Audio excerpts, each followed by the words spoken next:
Welcome to part 4 of the Isis and Osiris myth, the divine feminine, and birthing a new earth, and also kind of applying my own story to the myth. So yeah, go watch parts 1 through 3 if you haven't done so already, or watch this one first and then go watch the other ones, whatever you want to do. So yeah, I just want to kind of break down other parts of the myth and what it actually means, because as we know, these myths, they are stories and they're not to be taken literal. You have to kind of read between the lines. So there's a part of the myth that says that Isis learned the secret name of Ra, the sun god, and she tricked him to absorb his power. So this is one of the most pivotal parts in the myth in the Egyptian Old World to New World transition. It is the story of how the divine feminine Isis gained the power to govern the physical world, Ra, by using the power of vibration and truth. So, as I said, Ra was the ancient sun god, the creator of all, but as he grew old, he became leaky. He was losing his sharpness and his spit fell to the earth. So in the myth, Isis's trick was taking the mud soaked with Ra's divine spit, and she fashioned it into a serpent, and she placed the serpent in the path where Ra walked every day. The serpent bit Ra, but because it was made of his own essence, he couldn't heal himself. He was in agony. He called all the gods to help, but none could stop the pain. Now, this is Isis's bargain in the myth. She approached him and said, "I can heal you, great father, but only if you tell me your secret name." In ancient Egyptian magic, Heka, knowing someone's Ren, or true name, meant you had total power over them. Ra tried to trick her by giving his titles. "I am the morning sun, the midday sun."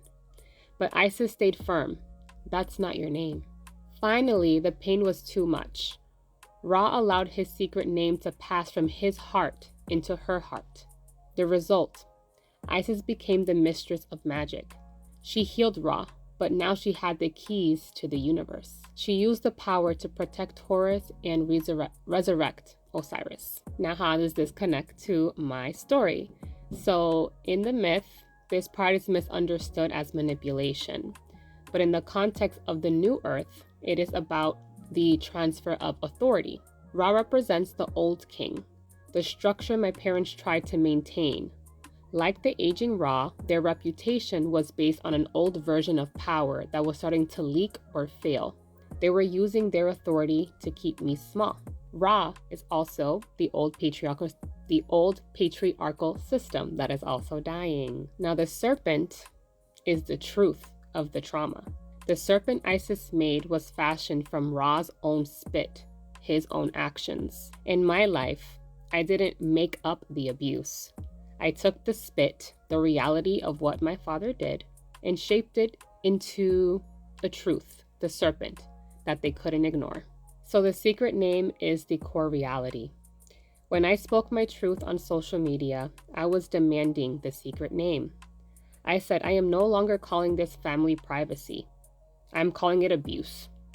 I'm no longer calling this teasing. I'm calling it dimming my light." By naming the reality, I took the power away from the creator, which is my parents and the people in my family, and placed it into my own heart. In the patriarchy, this story is told as a trick to make Isis look devious. But in the matriarchal return, we see it differently. It was an evolution. Ra was leaking. The old way of ruling through distance and ego was dying. Isis didn't steal power. She inherited it because she was the only one with the emotional intelligence and magic to handle the new era. And for me, I did the same thing. My parents were leaking their authority through their manipulation. I didn't trick them. I simply used the vibration of truth to force a change.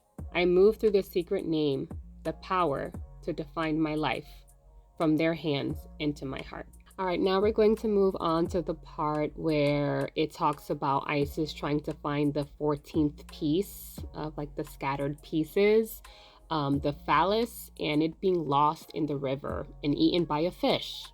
So we'll take it on to the next part to break that down.